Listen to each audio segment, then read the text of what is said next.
Thanks for listening to Creative Control. While I have you here, please consider supporting Youth Empowerment and Support Services, otherwise known as YES. Based in Edmonton, Alberta, YES provides immediate and low-barrier overnight and day shelter, temporary supportive housing, and individualized wraparound supports for young people aged 15 to 24.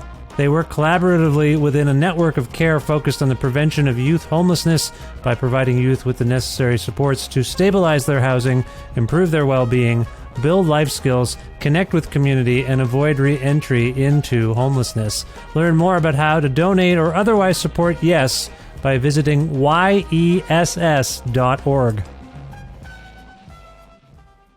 Hey, this is Nicole calling from Hamilton, and I needed to let everyone know that I really proudly support Vish and Creative Control. I have for many years, I will for many more, as long as he keeps delivering these amazing interview podcasts. When you hear one of Vish's interviews, you think he's known this guest for years, they're good friends, but the truth is he approaches every interview, whether it's sort of up-and-coming indie artists or established icons or like famous, intimidating comedians with a really deep, genuine curiosity, so he's never met this person, and the same really warm candor, as so he's known them forever. I think it really lends to a great chat, no matter who he's talking to, and for that reason, I think you should throw Vish, $1 a month? He's got jokes. The jokes make it worth it. Support Creative Control on Patreon. To make your flexible monthly donation to Creative Control, please visit patreon.com/Creative Control today. I'm Vish's wife, and remember, when you name a dog Janet or Timothy, you are dragging humanity down just a little bit. Give it up for Mr. Sam Morril!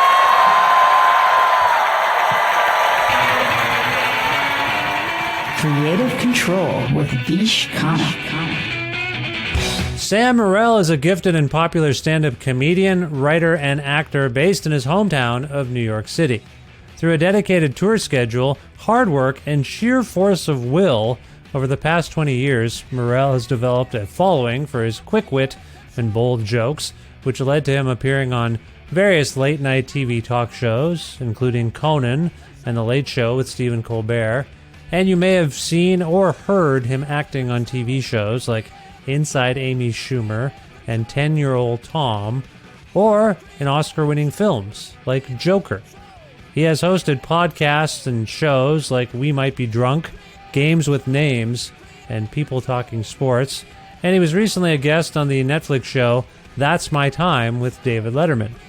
Morril has released 4 excellent stand-up specials to date, including 2020's unique pandemic-era time capsule, Up on the Roof, and his 2022 Netflix special, Same Time Tomorrow. His always busy tour schedule brings him to the 2023 Just for Laughs Toronto Festival for a show at Meridian Hall on September 21st, ahead of many other American and Australian fall dates. And so Sam and I connected for a good talk about things like why he doesn't drive, but can usually get where he needs to go, growing up in a blended family in Manhattan and his relationship with his biological father, how our parents measure our own success, how he got into comedy and looking up to people like John Mulaney, writing jokes for the New York pace, attention spans, and the classic Oppenheimer versus Barbie debate, the time David Letterman asked him why he chose to release some of his comedy specials for free, why he took to different roofs to do comedy shows in 2020, and whether or not the Beatles' famous rooftop concert inspired that idea, the writers' and actors' strike and greed, perspectives on Canada, his next special, other future plans, and much more. A part of the Entertainment One Network with the support of listeners like you who follow and subscribe to this donor-driven podcast and spread the word about it, and make flexible monthly donations at patreon.com/Creative Control. If you can support the show, that is the primary source of revenue I get from doing this podcast. So again, visit my Patreon and donate today if you can. Thank you so much. Plus in-kind support from the likes of Pizza Trocadero, The Bookshelf, and Planet Bean Coffee in Guelph, Ontario, and Granddad's Donuts in Hamilton, Ontario. This is episode 802 of Creative Control, featuring the lovely and talented Sam Morril, with your host, me, Vish Khanna. Creative Control! Creative Control!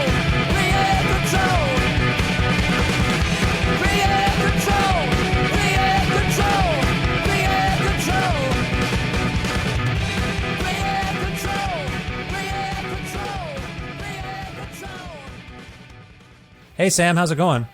How are you? It's good. I'm well, thank you. Where in the world are you today? I'm in New York. I'm at home. Nice. How are things? You're from there, right? You've always lived in New York. Always, always. Ever think of going anywhere else? I don't function well elsewhere, and I'm limited in my options because I'm a terrible, terrible driver. You've talked about this in your brilliant specials from time to time. See how I slipped in a Thank compliment you. there? Yeah. I appreciate it. They're fantastic. I love them so much, and my wife loves them so much. So we bond over your stuff. It's really great. But Thank you, man. Why no driving skills? Do you figure as a road comic, you think you need them? You think, but not really. I mean, I can get anywhere flying, by train, by a car. Especially at this point, I can bring someone to drive, and I think I always just look at the time I'm losing from, like, I'm pretty busy at this point, so it's hard to make time. I mean, the only time you feel it is when you're in like some small town and they're like, oh, we don't have Uber, and you're like, you don't have Uber? So you're just like, shit. Your options are like literally. I remember I was leaving a gig in Appleton, Wisconsin, and I leave reasonably early for flights, but I was like, this is a small town, this will be easy. I call, there's like one Uber in the whole town, 31 minutes away. Huh. He's like completing a drive, but he's just doing it for everyone. So I was just like kind of panicking. And I think the guy at the front desk at the hotel, he kind of looked like Kenneth from 30 Rock. He just saw me panicking and he was like, what can I do to help you? And I said, I'm panicking because I'm going to miss my flight. And he's like, I'll drive you. And I was like, I'm literally, I'm at the mercy of some like nice small town guy. I'm like, you don't have to worry about the hotel. He's like, no, there's another guy. And I'm like, all right. I was literally like, if this is how I get murdered, I kind of deserve it. But, it was a nice gesture and he drove me there. That sounds lovely. That is a nice little slice of Americana. That's the America that we all strive for, isn't it? Appleton, Wisconsin, just the kindness. I've always relied on the kindness of strangers. Now, you're younger than me, I figure. Back before Uber, we had taxi cabs. Do they not have them in Appleton, Wisconsin, where you could call a cab? You know what? This has happened to me multiple times on the road where like there's like one cab in town. They've stood me up. Really? Huh. Yeah. They're not reliable sometimes. Sometimes they'll be like, oh, we're booked, So, I try to take taxi cabs only in New York. I try to avoid the Ubers. I know like the cabs are flawed, but there's this weird nostalgia and loyalty. So I try to just only take yellow cabs in New York if I'm doing, just because the cab drivers got fucked, man. No one in the city protected them. Well, I mean, there's a lot of DIY business now. A lot of people like renting out their homes. I mean, I feel like that's dying out a little bit. I've seen a lot of criticism for Airbnbs. Do you mostly stay at hotels? I won't do it. No, I'm not doing an Airbnb. I don't want to sleep in like another. At that point, why not just stay with family? Yeah. It's like you're not in a hotel. What I want out of a hotel is if something goes wrong, someone to talk to about it. Right. I don't want to like DM some aunt to be like, what's your Wi-Fi? It's not working. I just want like, give me a chain with like someone where there's a chain of command and I can make sure that there's accountability and shit is, that seems reasonable to me. I want to leave the transportation and travel subjects behind, but I can't help but dwell on this a little bit longer, your driving thing, because I love driving. As soon as the day I turned 16 here in Canada, I went and got my learner's permit. I couldn't wait to drive. Did you try to drive and fail? You say you were a bad driver, so you must have a license. You must have tried. I failed. I think I got it on my third try. Right. In the Bronx, and I figured it out, but I don't even think I should have passed the third one. I think she found me entertaining, so she passed me. I think I went in, I was just like, please don't fail me. I've already failed twice, and she laughed, and I'm like, that's a bad sign that she found that funny. And then I definitely didn't do great. I must have gotten like whatever the barely passing grade is. I must have gotten. So I have a license, but I'm not good at it. Okay, so you are capable of it. In a pinch, you could do it, but you're not good at it somehow. It's a danger to society for you to be driving around. If there's a zombie apocalypse and I need to drive, I'll do it. But like, if there's other people in the car, they're going to be like, pull over. I got this, you know? Well, I'm sort of sad to hear this because driving is a great, well, you know what? You're probably doing a lot for the environment not driving. What if we put a spin on it that way? You're actually a saint. You're not contributing to the collapse of the world. What about that? That's something. I mean, I still take cars. I just don't. That's true. You can put it this way. I don't kill the cows, but I still eat the meat, you know? Right. I'm still benefiting. Fair enough. So you grew up in New York. Did you grow up in the Bronx, did you say? I missed that. No, I grew up in Manhattan. I took the test in the Bronx because there's more space to drive. Manhattan is a tough place to learn to drive. There's so much congestion everywhere. And God, how often did you say congestion? But you get the FDR highways, you get a little bit of a rush if you drive the right time. But no, it's tough. Right. All right. So you grew up in Manhattan. I know from your bits or your act, I should say. I think I know this. Raised by your mother primarily, is that right?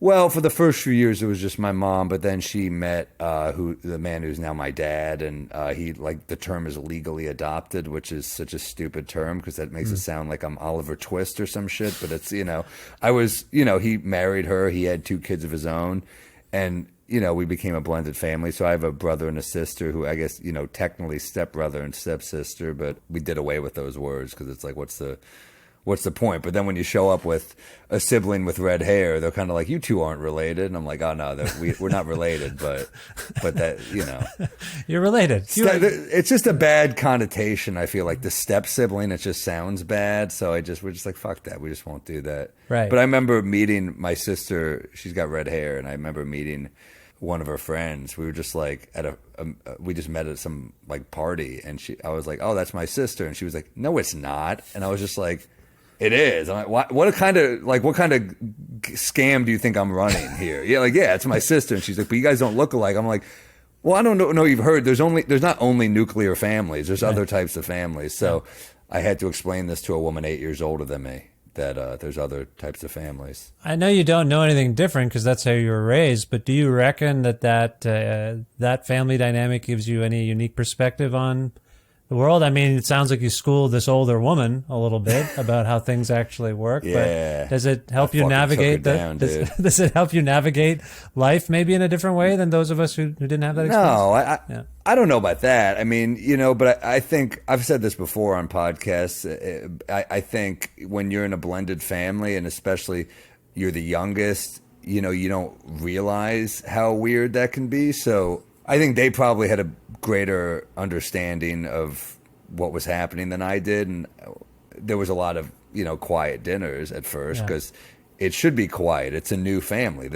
You went from having your life one way, and this is a pretty drastic change. So I don't think really notice that. And it would I was loud and I would make a lot of jokes, and I was the youngest. And I think they were like, there would be some nights they don't hit, but some nights they hit. You're kind of like, okay, I'm breaking tension. That's a lot of what a joke is the release of tension in stand up. So I think there's definitely like a need to connect in stand up and in a situation like that. So I recognize that. Yeah, I think that's probably has helped you then. I think the answer is probably yes. As a communicator, as a comedian, you grew up in an interesting and unique environment, and maybe that informs your worldview a little bit.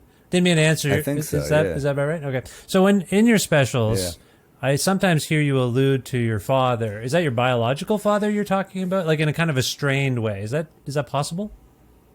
Oh, if I talk about him, I say biological father. If I say my dad, I mean my dad who raised me. Because I don't recognize. On The Simpsons, Mo, there was originally a guy who wasn't Hank Azaria. He lost the part. You know what I mean? Sure. And Hank Azaria is Mo. Oh, okay. I got it. So he wasn't cast as Mo, but he's Mo. So the guy who got the job that's my dad who raised me, and my biological father lived in the area, but I didn't meet him till much older because I was dating a woman in college who was a psych major, and both her parents were psychiatrists, and every conversation they at dinner they'd be like, how have you not met him? How have you not? And she was really fun to date because when we would argue, she would pull this move. She'd go, who are you really yelling at? And I'd be like, you. Not, but that was her way of being like, it's this, you have problems because you haven't met him. So I got like pushed into meeting him. Yeah. And, you know, when someone like that leaves, usually, you know, I have friends who are in similar situations, and I think they are just like, well, I have no curiosity about this because I have a feeling they left for a reason. I mean, my friend Joe DeRosa has the best joke about this because Joe is actually adopted, like actually out of an orphanage. And Joe, they say, don't you ever want to meet your real parents? And he goes, no, I took the hint, actually. It's a great bit. But, you know, in my case, I guess, you know, I wanted to because I thought it would be, you know, I felt a little pressure to, and I think I felt it was the right thing. It wasn't a pleasant conversation with my mother, but yeah, I felt it was the right thing to do, and that was that. But those people, if they leave, it's usually for a reason. And it's not like, my dad was so confident about it. He wasn't like, you know, my mom wasn't thrilled about this because I think she had negative feelings about him. And is protective. I think when you face the world as a single mother for a number of years, of course you're going to have this protective instinct. But my dad was kind of like, you know, it'll be fine. I feel secure as your dad. I'm not threatened by this guy, which I think was helpful. And then, that person is not in your life for a reason, and there's so much catching up to do in a way that's not real. It's not doable. They've just missed too much. So I don't think the anger is there, but there are moments where his wife will reach out to me still, and his wife's a very nice person, but I have very limited time in New York City. I feel like sometimes a failure as an uncle, and because I'm just not around enough, just due to my crazy, you know, road schedule, and you just have to prioritize the family that was there. Yeah. So, not to mention, every one of my fucking friends has a podcast now. So they're just like, dude, I saw you have an open Thursday. And you're like, yeah, this is better than relaxing. Let me go to your fucking place in Queens and bang this out. Literally, your friends who have a destination wedding, and then are like, and I have a podcast in another borough. And you're like, cool, pick one. Thanks.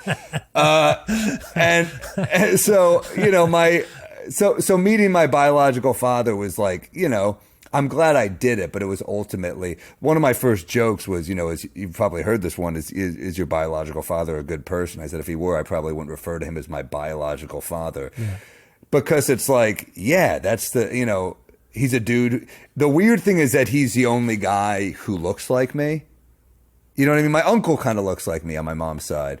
My grandfather on my mom's side kind of looked like me, but he looks a lot like me. Right. So it's weird when they're like the dude that looks most like you, you're kind of like, we're not really that alike. And of course we have similarities, but you're just not the type of person I aspire to be, to put bluntly, I guess. Yeah.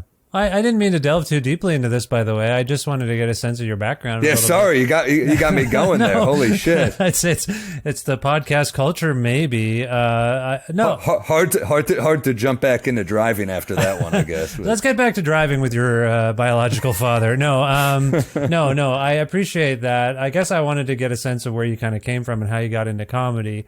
A lot of the comedians I've interviewed in my life have come from complicated upbringings, complicated backgrounds, and I get a sense of that from your act and from your special. So I appreciate you sharing all of that with us, and I appreciate your candor.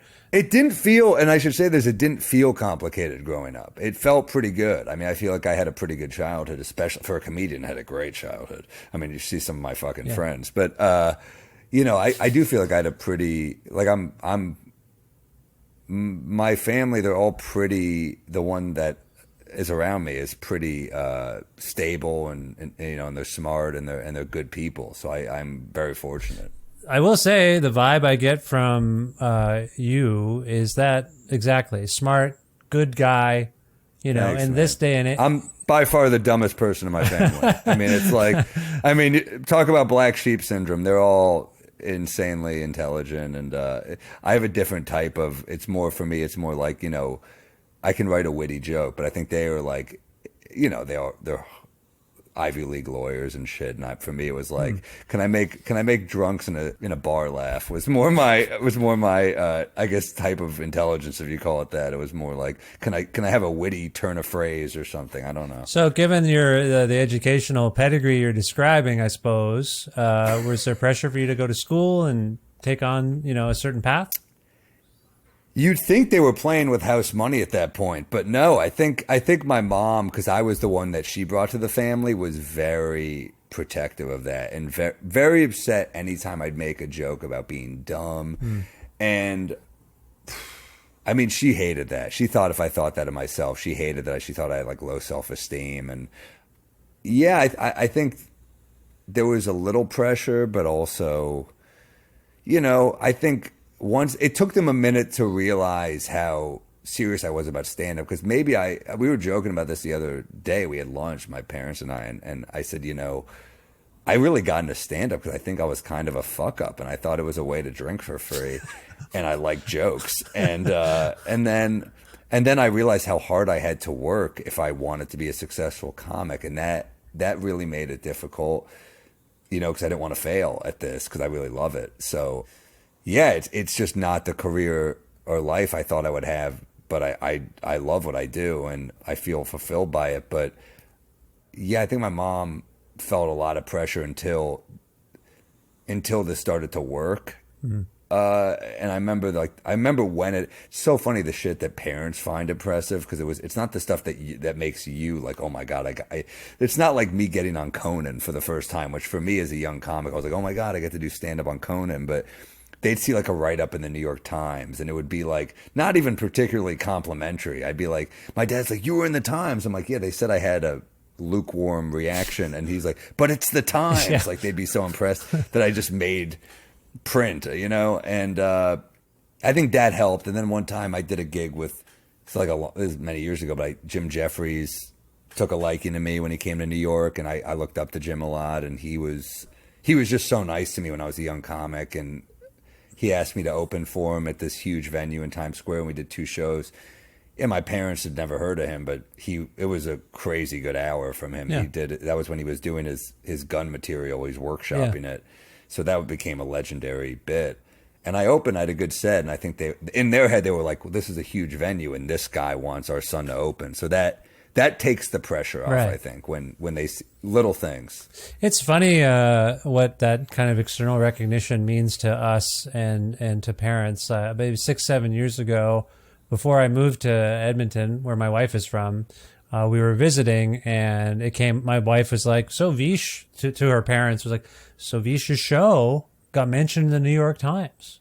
And my mother-in-law was like, oh, that's something. But my father-in-law said, oh, what does that mean? And I had to be like, well, I don't know what it means. He's like, like his implication was, what does that get you? Like, they mentioned you and your show. And meanwhile, the rest of us, like, the New York Times, like, just like your father. It's interesting because, like, I was on a high from it and then instantly deflated. Oh, yeah, what does it mean? Does it mean more money? What does it mean? I don't know what it means. It means maybe you're on the right track, I think is what it means. I hope. And I think your parents are hopefully looking for reasons to be proud of you, and it's something that's something for them to tell their friends at dinner or something. I think that's how they look at it. I hope so. What does any of this mean? Nothing means anything. I mean, there's no overnight success anymore, I don't think. It's very rare, because even if you go viral, it's not really sustainable unless you have the work to back it up. So I think nothing means anything is the answer. But if you keep at it and you keep hustling, you get more of those things, and they add up, I think, is the hope. Yeah, that's how I look at it too. It's just interesting getting someone who's so far removed from this. Their instinct is like, well, what does that get you? Anyway, I didn't mean to take. It's a shitty thing to say.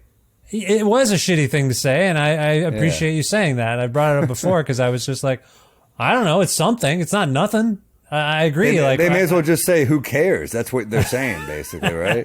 Yeah, I think so, in a way. Let's jump back to this realization you made that comedy was what interested you more than... sorry, maybe I'm putting words in your mouth. Did you end up going to school for anything and then I went to school. I went to college, but no, I was barking on the street at night. So I was handing out flyers on the street for comedy shows, because I wanted to get on stage, and I thought that was a good way to meet people and get in. And while you were at college, or nights, and I would hand out it's humiliating. People would like, the worst part is the people that would like pity you and like kind of like, I remember you'd be out there in the winter and I'd be a fucking kid with a little flask full of Jim Beam, just, like, and you want to be like, Sam, settle down. This ain't the Revenant. All right. You're on 108th and West End, but at the time you're like fucking just downing whiskey, like comedy show. And I remember a woman saw me and she goes, "Aw," and I was like, "Oh, that's the meanest thing you could do. That doesn't make me feel good." But you're barking people in, you're working on. So yeah, it was always all about, like, I really fell in love with stand up, and I wanted to be good at this. It's not just like I want to be funny. It's like I want to be at, there's I want to be good at basketball and I want to play in the NBA. I want to be a professional is how I viewed it. And that's why I had friends who kind of came up in the alternative rooms at the time, which were bigger. But the alternative rooms didn't pay shit. They'd give you like a drink ticket. And to me, it was like, I'm not trying to, I'm not trying to drink for a living. I'm trying to find a way to make a living at this. And the clubs really at least got you on that path. I saw those comics, felt like the alt guys were kind of more at that time getting TV shows and doing stuff like that. But the club comics were the comics at that time, for the most part, to me, that seemed to be doing the road. And the road is what the people who I respected were doing. So I was kind of on a mission to get on the road. Okay. Can we put some names to, you've mentioned alt comics, club comics, people you looked up to. You referenced Jim Jeffries a few moments ago. Yeah. I'm just curious about so what you're getting at is you wanted to do right by the form. You want to be good at it, but a professional at it. It wasn't just a lark. So I just want to dial back to who inspired that work ethic. Who inspired you to be like, yeah, that's what I want to get to. I'm not trying to just do who are your guys? Sure. But I mean, sure. No, yeah. Working club comics. So of course, like, at that time, I was like, man, Greg Giraldo and David Tell were such kind of grizzled road dogs who were so good. Obviously, Louis, Burr, Chris Rock was a big star at that time. But like, I loved his style of comedy. But then you'd go to the clubs and you'd see, geez, any of those comics who were working the road, some guys who were a little ahead. I mean, obviously, a guy I looked at was the trajectory of a career like John Mulaney, which he was doing the road. He was really funny. He was kind of dabbling in both ends, though. He would see him going up at some clubs, but he would also be he was an alternative room guy, I felt a little bit, who just had the chops to work anywhere. Yeah. So he's a dude, how could you not look at? He was so young and honed and articulate and funny, and he just felt like a pro. So that to me was a cool look. And he was on the show I don't know, 7 years ago, something like that. Huge thrill for me, but it was interesting to just have a chat with him. Have you ever met him? Yeah. He's a super nice guy. I remember I bombed a corporate event once. He's so nice. I remember I saw him at the Cellar one night right after I bombed a corporate event.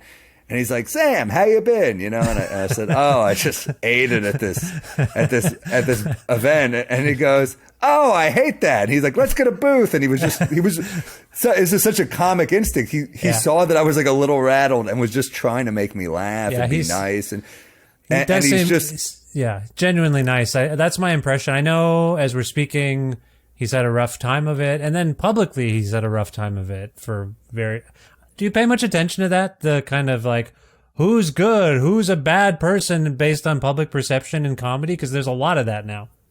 It's very hard to do that. I don't think... Yeah. I mean, and also bad person. Like, people... He got flack for the Chappelle stuff. He got flack for... his marriage dissolved. And then found that to be... Anyone giving John Mulaney crap for giving Dave Attell a guest set in his show... Chappelle.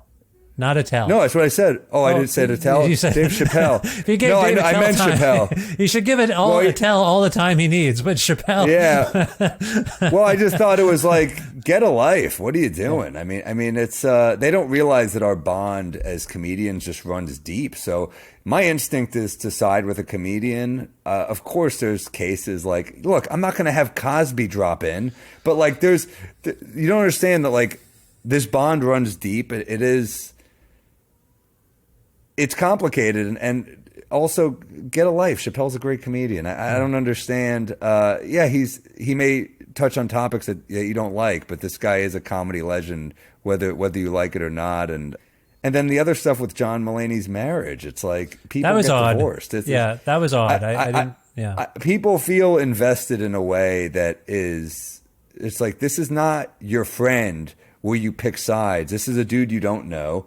But I guess that's the price you pay for being a public figure, is that is what will happen to all of us. And if you're lucky enough to get to the heights that John has got to.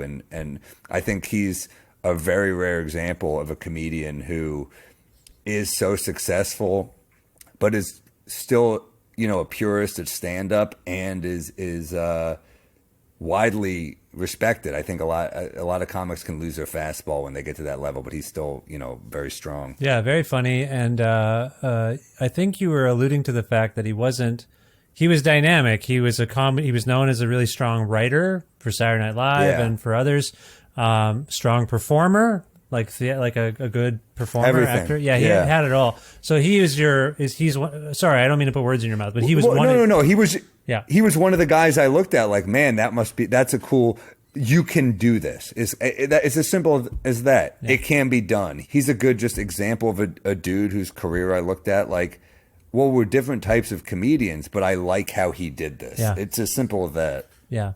Now I don't know if I'm incorrect in categorizing you as kind of a set-up punchline guy. Like you tell some stories, but it seems to me that you're quick and succinct. Is that an accurate characterization, would you say? I think coming up in the clubs in New York, they're short sets. You're following so many good comedians here that you can't really waste time. Yeah.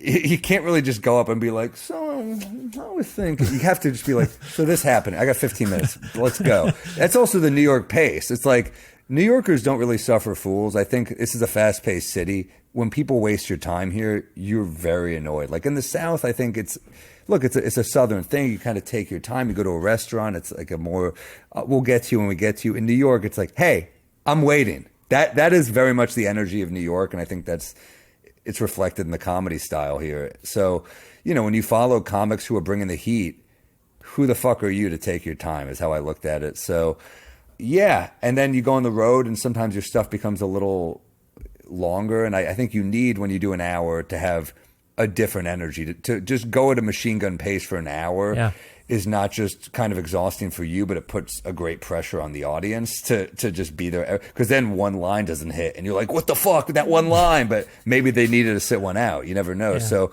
I like to pepper in stories just to mix it up, to mix up the energy, to give them a breather. I mean, people, you don't think about this, but the attention span is really, I mean, it's gotten worse. Hasn't? Okay, here's the thing. I'll for all of us. Kinda. Here's my theory on this. Or it's not a theory. Here's my observation. We are told constantly our attention spans are shorter than ever. That's why you've got TikTok and Instagram Reels. Everything's quick and, hey, if you're going to promote something, a minute tops, maybe 30 seconds. Meanwhile, what are we promoting? Hour-long podcasts, 2-hour-long podcasts. Movies are longer than they've ever been. I'm a little, I don't know why I almost broke into an Italian accent and it was just misspeaking. I apologize to everyone. But my point is, what do you make of this? Are we confused about what an attention span even is? No. But here's how I counter that. Yeah, Joe Rogan put out a 3-hour podcast, and what do people do? They put it on the background while they do other shit. I'm talking about stand-up. I need you to laugh on every line. Right. There's a different type of attention. I mean, look, I'll listen to a book on tape and I'll take a walk. It's just a different type of thing, as opposed to, a book on tape. I'm not looking at the book. I'll read on a flight. I'll read before bed sometimes, but it's a different type of attention. Yeah. Podcasts are longer because it's less of a commitment. It's kind of like, you're sitting next to your partner on the couch, but you're both on your phone. You're hanging out, but then have her tell you a story. I don't think the attention span's there. Right. So what does that mean? What are we doing? Do you have any theories on this? Like, as a human, as human beings, what are we doing? If we're not paying attention to each other, what are we doing? I agree. And then you bring up Oppenheimer, a movie like that. Yeah. You say they're longer than ever. That's an outlier. Yeah. That's a rare. That was one like movies are back in the theater. That's to me, it's different. But I think as we're speaking, I think it's going to make $1 billion. It's been a huge success, that 3-hour movie. But my whole point is that that's an outlier. Outlier. I don't think that's going to be replicated. And what are the other ones that and I hope I'm wrong, but like what are the other movies that make huge money? They're just huge budget. I mean, the fact that Oppenheimer is essentially a World War II movie without action is insane to me. Yeah.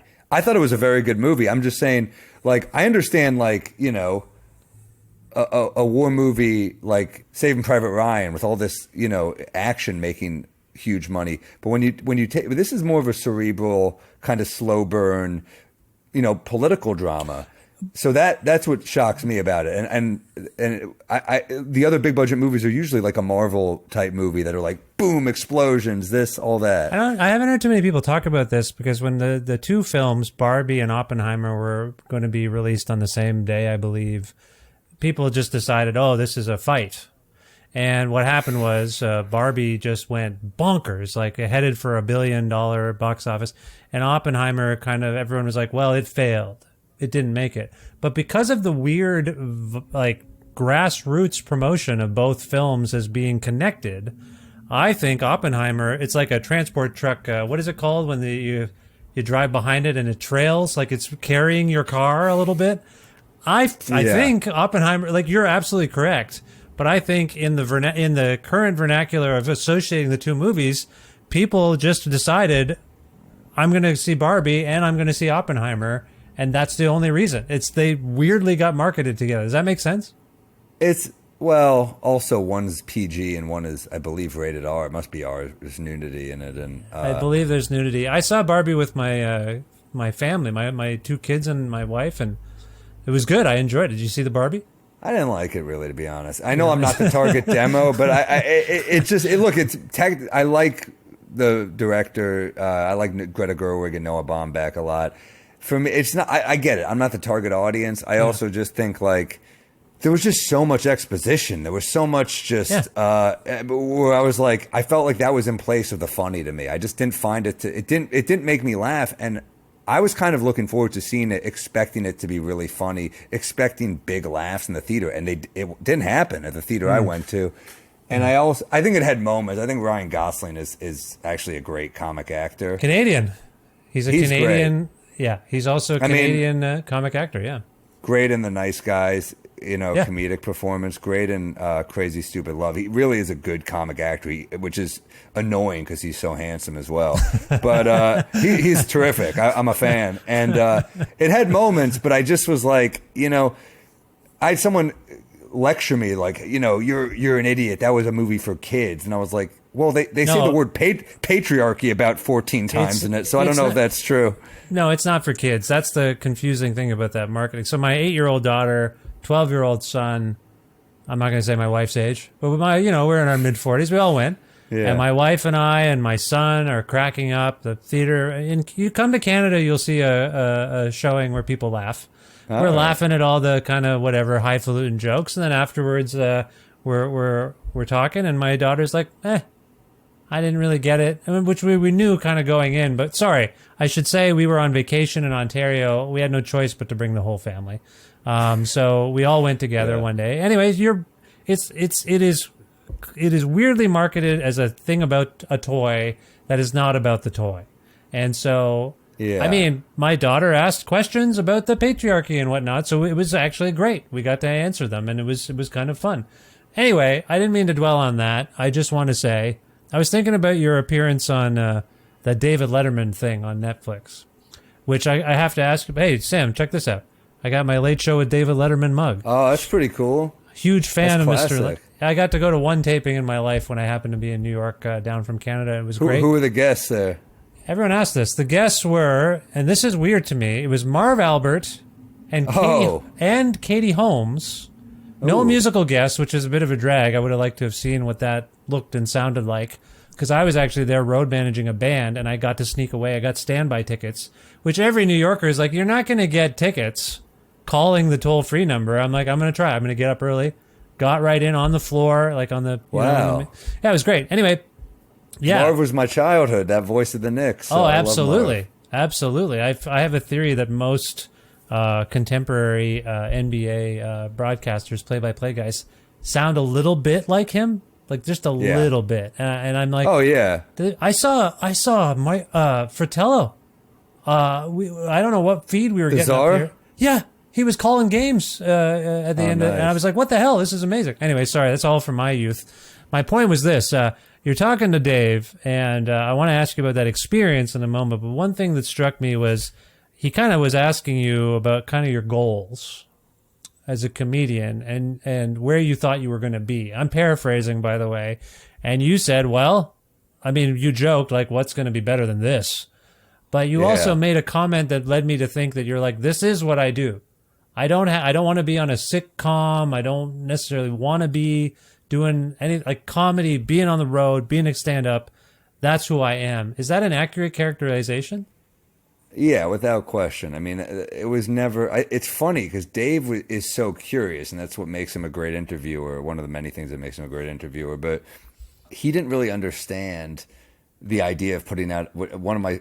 I put out some specials on YouTube. He's like, I don't understand how this works. I was like, well, there's a lot of money in touring, is how it works, and it's a different era. With Dave, I think the plan was I get on stage, someone discovers me, and I get a sitcom. And thank God there are ways to circumvent the industry these days.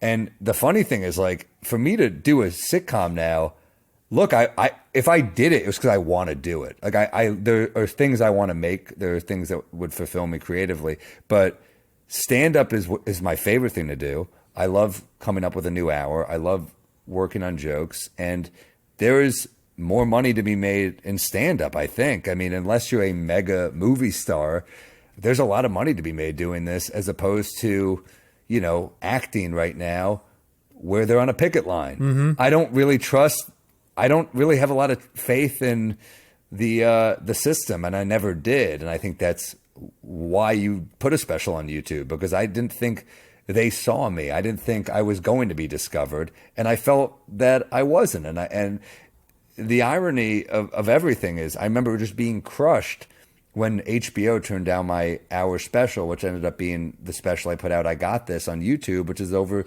12 million views on YouTube. And, when you get those kinds of numbers, it really, really helps you on the road and changes a lot in your life. And looking back, I'm like, holy shit, if it was on HBO, I would be in a worse place. I mean, I guess there's a prestige factor and they make a lot of cool stuff, but there's a power in going around them. And as I said, there are comics I know who held on to the hour too long. They held on to their material too long. And when you do that, you're giving them the power. For me, it was like, I'm done with this shit. I like these jokes. They're going to exist somewhere. I didn't put it out for them. I put it out because I'm like, this is done. So it wasn't about a payday. It was about moving forward as a comedian and trying to still go on. And you get sick of jokes. You overcook hours. Yeah. David Cross was on the show to talk about something he did that was similar, although I think his special was, I think, behind a paywall. Like you had to pay to get it. It wasn't just on YouTube. Recently, Hari Kondabolu was on the show to talk about his own special. There's a lot, and they both said the same thing you're saying. It was, I didn't want to wait because the special would get stale. And also, you get dicked around by these companies because they're like, well, we've got a release schedule and you'll have to wait and we're not so sure if it's going to do well. And then you also referenced this strike, which is about power and control, among other things, among other things, and residuals. Do you think these giant companies are starting to go, uh-oh, these guys don't need us? Like, we're starting to, this is where I'm coming from right now. Do you feel like the companies actually, like, can they actually help you? Like, does it actually benefit? Well, that's a good question. I think, I think they can help you. I think they definitely have, I mean, they have resources and power and reach. Of course they can help you. 12 million views, did you say? Is that what you said? Over that on YouTube. So what are they going to get you? That's amazing. Even if it's, let's be honest, like 10 million of those are probably bots, right? No, I'm just kidding. No, I mean, they do have resources and they have money and they have power. I mean, but the funny thing, I was watching I was on Hulu the other night watching a rerun of an old show called Boston Legal with James Spader and William Shatner. The budget this show must have had. It's like a random episode. They're in a helicopter. They're in like all these different, I'm like, oh my God, shit has really changed. Now, the writers' rooms are not around. They'll do like 6 to 8 episodes instead of 24. So the writers don't have the same protection. The residuals, I get residuals in the mail that are like, I don't even really open them anymore. I'm like, this is like fucking, why? So I can open it up and get 3 cents for a part I did on Inside Amy Schumer or something. It's like, it's hilarious to open them, but no, they're greedy CEOs who are making way too much money. And I've said this a bunch, but I'll say it again. Like, I find the CEOs to be more replaceable than writers, especially when we see what they're making. CEOs are essentially people algorithms, right? Yeah. I mean, I go on TikTok, algorithm. That's not a person. That's a fucking bot. So that the algorithm being like, you'll like this. You'll like this. Well, that's essentially what a CEO does, right? Yeah. You'll like this. So to me, what are you trying to, if you're going to replace anyone, who's more replaceable? The person who's making $100 million a year with bonuses, or the people that are, poor people want to connect to writers too. At least I do. I love good writers. So I think I love movies. I love old movies. I love the experience of old. I love the stories of old Hollywood. I love movie history. I love reading books about old Hollywood. I mean, I'm a Criterion guy. I like watching movies on there as opposed to the streamers for the most part anyway. Because I feel like even if I don't love the movie, I'm like, well, that's like a fucking piece of history right there. It's so cool. So. Yeah, I hope they resolve it, but I think they can help, to answer your question in a long-winded way. But I think they have to really look at their business model, and I think Netflix's model is probably not sustainable with how much money they were spending and how much they charged. And I think we all saw this a mile away. I think when they were like, "Hey, we'll pay Eddie Murphy $80 million for a stand-up special," and you're like, "Well, that's a lot of money." Let's do the math real quick. This is just one of fucking 800 things you're putting out this month, and you're paying. You have how many new subscribers? It didn't make sense to anyone. So I think they have to figure out, maybe your business model is the problem and not paying people for their work. I appreciate that you have a Netflix special, and we're all very grateful to that company for putting that out. Let's say that. Me too. Netflix, yeah, for sure. I had a great time filming that special, and I'm proud of it. So it's brilliant. I want people to check it out. I'll link to it in the show notes and whatnot. But the one thing I wanted to ask you about is the COVID thing you'd made. Sorry, is it called Up on the Roof? Yeah. That's a really remarkable thing. You're talking about your passion for stuff and comedians' passion for stuff. I want to say, among other things, like beyond the sort of, I get, it's not even novelty to me. Like, I appreciated what you were doing there and trying to make the best out of a tough situation.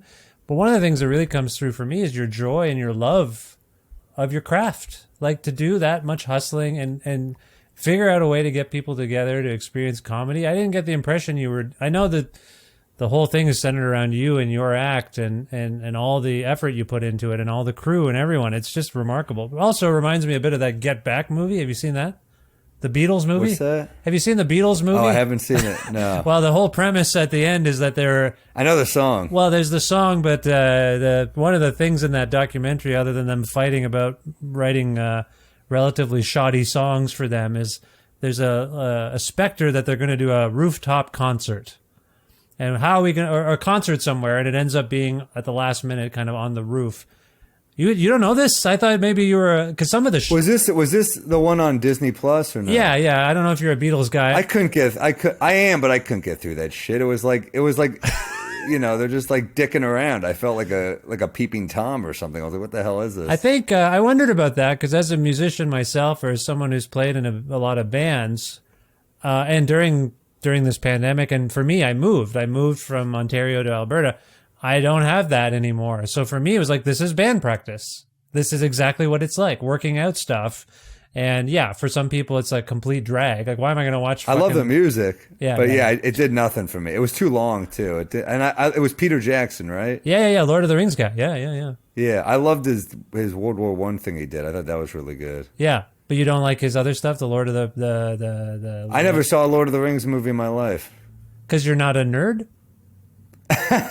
Maybe, I don't know. I'm open to seeing them. I don't know why I never saw them. No, I'm open to seeing them. There's some. Like, we watched one with. I have a family movie night here, and so we cycle through. Somebody picked one of them. Some of the guys. One of the guys from those movies was on I was on Jim Norton's radio show years ago, and they were like, "Do you want a picture with him?" Because I guess he was like a big star, but I didn't know who it was, and I was like, "Oh no, that's all right." And they're like, "Take a picture with him," and I forgot who it was. We take a picture, and I was like, "I don't even know who the fuck it was," but I didn't want to be rude at that point. They were like building it up. So that's your main connection to the Lord of the Rings. Anyway, I took us down a tangent there. My point was the roof. That was the rooftop stuff. Yeah, I just want to say, like, your love of your craft really comes through there. But obviously, as you look back on that time and where you're at now, do you see a shift in what the road is kind of like? You've been doing some road work. You've been touring again. Is the road weird at the moment? No, I like it. I think there was definitely a period, and I think movie theaters are experiencing this now because I read an article about this. But, when I first started doing shows again, people did not know how to behave in public. Like, it had been a while. So there was bad drunken behavior for a period, and I was reading how this is happening at movies. But, yeah, no, I thought the road's been great for me. I've been really fortunate. It was the first theater tour I went on, so the crowds were like, I think they felt that. I think they realized that they've been great. I've been spoiled with really good crowds lately, but I'm sure it'll get rough again once I have to burn this hour and start at zero again, which will suck. But for now, it's been killer. So you got a new hour that we haven't heard yet? Is that about right? Well, yeah, I'm going to tape in March, I think. Okay. I'll tape. I'm pretty pleased with where it's at, but I'd like some time. I've rushed pretty much every special of my life, except the first one and now this one. So, yeah, I'm going to chill for a minute and try to make sure it's in a really good place. Why do you reckon you rush them? Fear of being forgotten and of,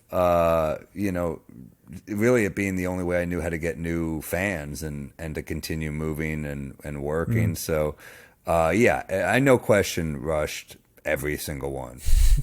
It doesn't come across to me. It seems very well honed, and you see. Well, it's because I do the road probably more than almost anyone. I don't know how many comics. I have maybe a couple friends of mine who go insanely hard in the road, but yeah, I don't. When you're doing that many club weekends, your shit is going to be tight because you're just working. You're saying it so many times. You're basically saying jokes till you hate them and have to try new lines. So that's a good way to write. It's you get bored up there, and that's where alcohol can come in handy. How many days a year do you reckon you're on the road? I don't know. A lot. Now more than ever because besides just the shows, I'll get a thing like, you should do these podcasts. You should do run a podcast in LA to promote these gigs. You should do, you should go to Texas for a few days. So there's other stuff now that I have to do that I didn't used to have to do. So that makes it harder. But is this a subtle cheap shot at me right now? You're on a podcast. I hope everything's okay. Well, I hope it's going well. This one's at home. I didn't have to fly to Alberta for this shit. But no, this is easy. But no, sometimes with you throw in a flight, jet lag, all that stuff. I did a bunch of pods in LA last week, and I was like, man, I'm fucking tired. I'm definitely. One of them was 3 hours, and it was with Whitney Cummings. We were having a blast. I was laughing my ass off. I felt we had a great report, but I was like, damn, I landed like 2 hours ago. New York to LA, and we just bounced ripping it right away. Yeah, and then we ended up doing 3 spots that night. So it's hard to not do stuff. I like to be busy, and as you were saying, like, yeah, I do love what I do. So during COVID, when there was nothing else to do, I'm like, fuck, it's either this or just be home alone. Like, what? I mean, come on, I love doing this. I miss it. I was doing other people's outdoor shows where they'd be like, stage time was like it was an open micer again. We're talking about this earlier when I was handing out flyers. Stage time was valuable again. It didn't matter that so many people would just watch my special, which, by the way, I put out a free special to tour off. I put it out in February 2020. So not a lot of touring going on at that time. Yeah. And I was like, I was scared. I was like, let me put something else out because by the time this is over, I don't want to lose the momentum I just got. So that's why I did the rooftop special as well. But Yeah. I want to stay busy. Yeah, I think I put out 2 specials that year. That fucking kicked my ass. Well, like I say, they're brilliant, and I'm cognizant of Thank the you, time. man. So I want to start to wrap up, but I'd be remiss. You're coming to Canada again. How many times you've been to Canada? A bunch, I think. No. Yes. This year I've done Vancouver, Edmonton, Calgary, Montreal, and I'll be coming to Toronto September 21st. Have you been to Toronto before? Meridian Hall. Yeah, I love Toronto. I actually opened for Amy Schumer where the Raptors play once, so that was pretty cool. Oh, at the Scotiabank Arena. Crazy to like, you're literally like jogging out to do your set and you're like, that's Kyle Lowry's face. This is crazy. So yeah, pretty legit. Yeah, Toronto crowds are, I would say, as good as Canadian crowds get. I love Toronto crowds. I mean, I like a lot of Canadian crowds, but Toronto's up there. As a New Yorker, do you have a particular perspective on Canada? You're pretty close to our country in a way. Well, I mean, you're in New York City. You're not that close in a way, but you're pretty close. Any particular, relationship with Canada yourself? Yeah, I mean, Montreal as a city I love. I don't love the crowds quite as much. I for whatever reason, I had a great pop-up show there recently, but then I did the theater and man, were they drunk. It was just like not my favorite crowd. It was during the fest, but the show ended up being fun because I brought my friend Mark Normand was with me. I had Ia Lara hosting, and we just started. I brought them back on stage, and we started riffing after my show, and that was fun. And then Brad Williams showed up, and you're like, "Holy shit, what a gift!" Now we just get little people jokes as killer. So this was fun. And then Vancouver is such a beautiful city. I love, it's a longer trip, but I did a run of Vancouver down to Seattle and then Portland, and man, what a beautiful run that is! Like killer shows. And Toronto's just always been awesome. I love coming to Toronto. So you have real firsthand experiences in various cities because of your work. But I guess where I'm coming from is, as an American, you've got Mexico below, Canada's your hat. We're America's hat. Sure. Do you think about the way we are, I know most Americans don't ever like, whatever, I don't know, who cares? But do you think about Canada in any particular way, like beyond the crowd differences and just culturally, are we similar Yeah, I think you are. I do the thing where I make comparisons when I'm in the city where I'm like, Edmonton, you're like Dallas, or you know what I mean? Or I'll be like, Calgary, you're like maybe Denver or something, Montreal is like, I feel like Toronto is probably your New York. And Montreal or Chicago? Is Toronto or Chicago? Yeah.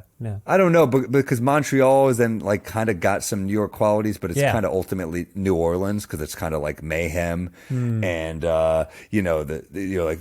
both cities, you're like, have you been to the strip club? And then, of course, the French influence in both cities. So, I mean, in Montreal, they speak way more of it. Yes. But, and then Vancouver is like kind of it's probably like, West Coast. It's like, SF maybe, something like that. Yeah, okay. So your main thing as an American is to come to Canada and just compare us to other American cities. Is that what you're saying? That's kind of as a comedian, that's what I do. And I'm like, this is what this crowd will be like. No, look, my friend told me the other day, I was talking to a comedian who's like, I'm moving to Vancouver. I'm like, he's like, I'm fucking done with America. Wow. I'm done with American politics. Trump is going to win again. I'm out. And he's, I think, the first person who said it where I was like, nah, he might go. Because I think a lot of people, which is probably not fair to you, they use your country as a threat. They're like, this shit is so bad, I'm going there. I'm like, that's not a compliment. Well, yeah, I see what you're saying, but I'm not going to even comment on this. We have our problems too. I'll say that. Oh yeah, we have like for sure. And to be honest, what the media sensationalizes is the kind of MAGA-esque. So we had we had something up here called the Freedom Convoy. All of the people in their trucks drove to Ottawa to protest the government. And it was like a diet coup. Like they weren't really going to do anything. Or rather a diet insurrection. Like it wasn't quite enough, but it was disruptive. And it really, Canadians, I think, are often like, oh shit, we're just like Americans. Like we're not higher than them. We're not, high and mighty. We're just like them. We got racism. We got genocide has occurred here. It's a fucked up place. So everywhere. Yeah. I like diet insurrection. It's, just as dangerous, but same great taste. And,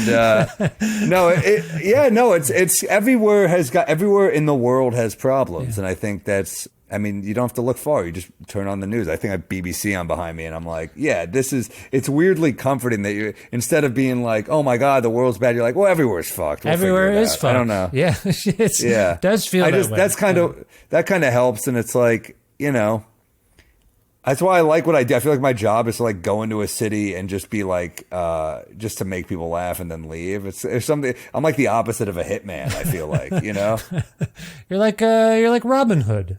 Maybe. Yeah. I don't know if you're like Robin Hood. I don't think I'm Robin Hood. You're not Robin Hood. No. You're not given to the poor necessarily, but you're coming through town and cheering us up and then you split. I think I'm taken from the poor, and then Ticketmaster's really taken from the poor. Yeah, that's Ticketmaster's fucking everybody. So can we assume that your new hour reflects the state of the world in any way in particular, or is it more? Yeah, there's some social. I'm never really like political, but there's like some social stuff in there, and personal stories and silly jokes, and it's kind of the same recipe with just new stuff and. Politics is an interesting term. My wife really loved it's an opening joke on one of your recent specials about the difference between a cop and a teacher. Yeah. And my wife just thought that was very, very, she's like, Jesus, that she just thought the misdirection there was very funny. So I think that was vaguely political, socio-political. What do you think? Yeah, I guess there's, I look at it as social commentary. I don't think it's like political. I'm not like condemning either side really. I think that's more like, when I think of political comic, I think they're leaning hard into one side, and I don't like that. I really like I like that people from both sides can come to my show, and I don't think it's my job to tell people how to think. I think that's pretty, I don't like when entertainers do that. But then, inevitably certain bits will have an angle and a stance. So I think I heard Jimmy Carr once say, I don't tell people what I think, I leak. And I think that's kind of true for me as well. But so you leak where you stand on stuff, but I don't like to hammer people with it. Sure. And I think that feels more political, and I don't like partisan comedy. So yeah, that joke is, I'm making fun of cops essentially. And I'm kind of saying like the joke, that misdirect is basically saying teachers get shot more than cops. But I think that's a joke that should hopefully be funny to cops and teachers. It's more about the switch on the joke. And, look, I dabble. If something funny comes to me, I want it to hit everywhere. I want it to, but then occasionally you have one, you're like, this is going to piss someone off, but I just think it's really funny. So fuck it. But, you do a joke like that one, and then you'll do a run of, let's say, abortion jokes. Let's just throw that topic out there. I don't know. But then I also make fun of the protesters, because I'm doing the joke about the cops, but then I do the joke about the Black Lives Matter protesters, how every one of them likes to climb a tree, Right. So I kind of flip it back. I want to make fun of both sides. I want everyone to laugh, and I think And I think you're one of those people that protest. You think it's funny too. I was at one of those people that protest, and it made me laugh seeing dudes just climbing. I was like, "What are you doing?" So, I think there's fun in making fun of everyone, and I think I'm not doing it in such a harsh way that the person getting hit shouldn't laugh at it. No, that's what I was trying to get to there. Yeah, I think it's equal opportunity comedy and offense. Anyone might be offended, but at the same time, I will say you have a lightness to you, Sam, that I appreciate. Having seen a lot of comedy, studied a lot of comedy, like I just appreciate the levity that you bring to these heavy topics. If you does that make sense? Thank you. Yeah, no, I mean, I think if you're going to go to a heavier topic like that, it's got to be silly, or else why go there? So my mom will sometimes call me a dark comedian. I'm like, well, I think these are light jokes. I think the topics are dark, but I think the jokes are actually pretty silly and light. So I disagree with that. I know when something is tricky when my wife. What was the joke? I'm not gonna mangle it too much, but I'll say that the punchline is the baby's name was Charisma. And my wife goes, the baby's name, Chivalry. Chivalry. Sorry, I got charisma the wrong way. I knew I was going to fuck it up. It was an abortion joke, and I go, chivalry is dead. I go, that was the baby's name. That was the baby's name. So that is a very harsh joke, but my wife both said Jesus, but laughed. So that to me is a good litmus test. Sorry, I fucked up the joke. See, this is why I shouldn't tell other people's jokes. That's a big compliment, because that's kind of the type of comedy that got me into comedy. Is when I was a kid, my mom saw me laughing on my Discman, and she was like, "What is he listening to?" I was so young. She grabbed my headphones and put it on, and it was Chris Rock's album "Roll with the New," and I just saw this look of horror come over my mom's face, followed by her laughing. And I was like, wow, that's that's beautiful that Chris Rock has that ability to push you here and then pull you right back. And that's kind of why I fell in love with Rock's comedy at such a young age, because he was so good at pissing you off in the setup and then making you fucking howl with laughter by the end of the joke. I mean, it's my favorite types of jokes. Definitely someone I've enjoyed seeing live more than a few times. So I appreciate that too. Listen, Sam, I really want to thank you for all this time. I think we went I appreciate it. Thank you. Longer than we were supposed to. No problem. A couple of things. I want to give you an opportunity to plug. You hinted at a new special. That's great news, but I want to give you a chance to talk about any other future projects coming up. We've mentioned your show in Toronto, but anything else you're working on? And then after that, if people want to learn more about you, can you direct them to wherever they should go? Can you do those things for us? I'm all over the road at sammorril.com/shows. So, Toronto is the 21st. I'll be, the big one coming up is the theater at Madison Square Garden, November 4th. I'll be at the Chicago Theater, September 30th. All the tickets on my website. I've got a whiskey called Bodega Cat Whiskey, which you can get at bodegacatwhiskey.com. I don't know if you can get it to Canada yet, but we're working on it. And, we have a podcast called We Might Be Drunk with Mark Norman and myself, and lots of fun stuff coming up, but that's really the bulk of it, and this is fun. It's fun talking to you. Thank you, Vish. No, I appreciate that very much, Sam. Now, the one thing I usually do with musicians in particular, and comedians, we go out on something. Now, you have albums, you have specials. I wonder, is there something we can go out on? I don't mean to put you on the spot, and I'm going to stall to give you time to think about this, but is there a bit from one of your recent releases or something that we can play for people just to give them a sense of your comedy? Well, you said like social commentary. So if you want to play a bit, I like that Marjorie Taylor Greene joke I do in my last special, where she says it wasn't just Jews in the Holocaust. Right. And the one where I say, well, it was kind of our thing, though, and then it ends on a fun Jehovah's Witness joke. Yes. That's one of my favorite bits in the special, because I like a Holocaust joke that feels like it's never been done before. Oh, you're not the first guest to say that on my show, so thank you for saying that, Sam. Sam, Mel Gibson. Yeah, I'm never booking him again. Sam, thank you so much for being on my show and for giving me all this time. I am a big fan, and welcome to Canada when you get here, and I wish you the best of luck in the future. I'm looking forward to it. Thank you. Marjorie Taylor Greene said she went to the Holocaust Museum. I was reading this article, and no one heard. I thought the next sentence was going to be like, I don't buy it, but she went the other way. She said it was actually way worse than she thought. Also a weird thing for an adult to be like, you guys might not know this, but the Holocaust was really bad. But then she said, it wasn't just Jews in those camps. And I was like, yeah, but it was our thing. If you're a non-Jew in a concentration camp, I bet you were looking around like, is there someone I can talk to? I think a mistake has been made. Everyone around you is complaining. You're like, you think you have it bad. I'm not even supposed to be here. So. She said Jehovah's Witnesses were in the concentration camps. Isn't it crazy that there was a time where people would knock on their door and they were like, shit.